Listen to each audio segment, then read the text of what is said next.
Could you share any specific instances where you've incorporated unconventional elements or ideas into your hat making process? As like, give me an example. What do you mean? Well, I've seen some very unique sort of molding of like the top of the hat where it's a skull. I've also seen you use like some of the what are the little cards, like the Mexican tarot? Oh, the loteria. Loteria. Yeah. Like I've seen you incorporate some of Yeah. that. I mean, it's just unusual things that you don't necessarily see in a lot of, just regular old hats. So it seems like you really take some time and some thought to pull in unique elements. And I think that's what makes them so attractive and so different, because I've never seen anything like this before. So explain a little bit about that. Yeah. So I pull a lot from, like I said, the surroundings. Yeah. My upbringing, or even if like other hatters inspire me as well. Like there's a really awesome community of hat makers now, and I like to think that we all inspire each other, right? To run with something and make it your own. This skull formation. Oh wow! I've seen it done before, and I figured why. Isn't that cool? I figured why not? Like why? I figured. I mean, I have a skull. I have a skull sculpture. Yeah. I wonder if it fits. And when you start messing around with fabrics and felts, whatever you can get your hands on to try to make something different, I think that's the key. Is That's amazing. whatever you have in front of you. Thinking outside of the box. Yeah, too. whatever you have in front of you. Yeah. Like I was making hats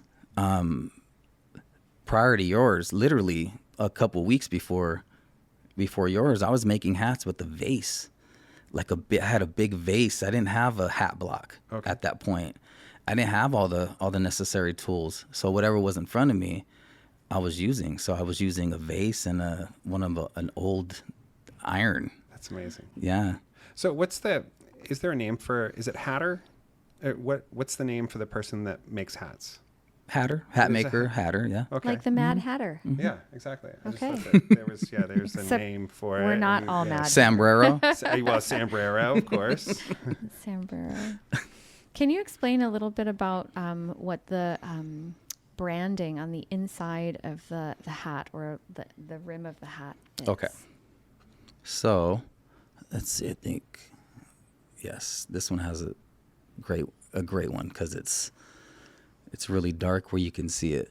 So, manifestando prosperidad y abundancia. So, in Spanish, it means manifesting prosperity and abundance.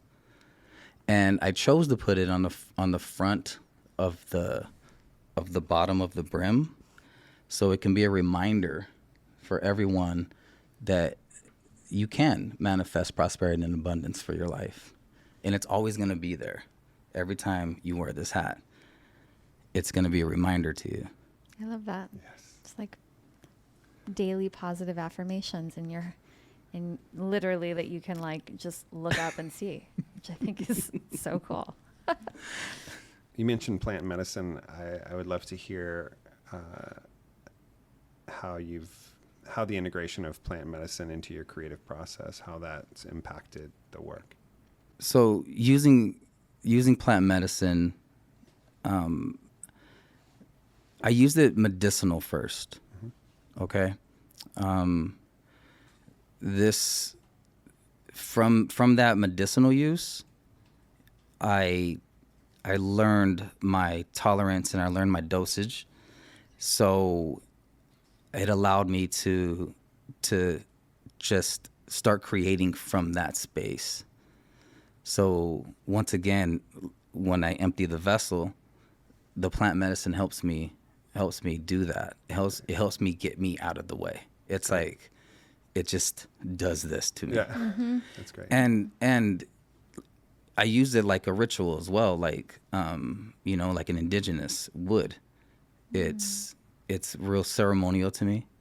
And when I take the plant medicine, I go on the journey, and the journey of creation. So yeah, that's it's integrated itself into all of these works. Even when I don't do plant medicine, it's still there because it showed me to find a way to tap into it. That's great. Yeah. I'm curious how long it takes from start to finish on average for a hat these days. Ooh, I can't say that out loud. I'm just wondering, it's definitely not one session with plant medicine. You know, it's kind of like it's probably over some time. Okay. Ask the question one more time. I'm curious, on average, the length of time it takes to produce a hat.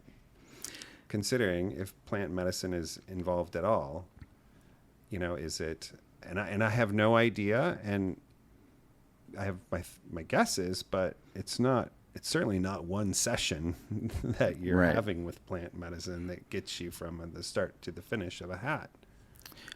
Right. So it varies. I like to, sometimes it'll take me, well, other than the technical stuff of the side of it, as far as like blocking and letting it sit to dry out. Exactly. Other than that, it's all about the artistry after that. So however extravagant they want to go with it, right? So like, let's just say this one took a while. This one took That's like, great. And you could just say longer than the others. yeah, Maybe like a so specific- like to put a time, like a time limit on it, I would just say like if you came and said, hey, I want a hat, and then we measure your head, and then like that involves the process too. Sure. Yeah. Then we pick out the felts together, and so we go through the whole thing. So I would give it about 3 to 4 weeks for your fully custom hat to be done. That makes sense. Yeah. Awesome. Are there any challenges that you've encountered along your creative journey, and how have you overcome them? So I think the biggest challenge on this journey has been getting over or going through the doubt and the fear mindset of not being good enough to do this, of staying in the same place and being stuck, especially coming from a background of being a CDL driver for 14 years, right? What's a CDL? What is Commercial driver's license. that? Wow. Truck driver. Yeah. Damn. Yeah. So doing that for 14 years, and while still trying to do, while still trying to be creative, I was doing music at the time, and it was the 9 to 5 that just crushed my creative. So I woke up to it. Thank God for the people in my life that showed me, that were mirrors for me, and showed me that, hey, this is who you are. And I couldn't see that. That's amazing. Yeah. That's great.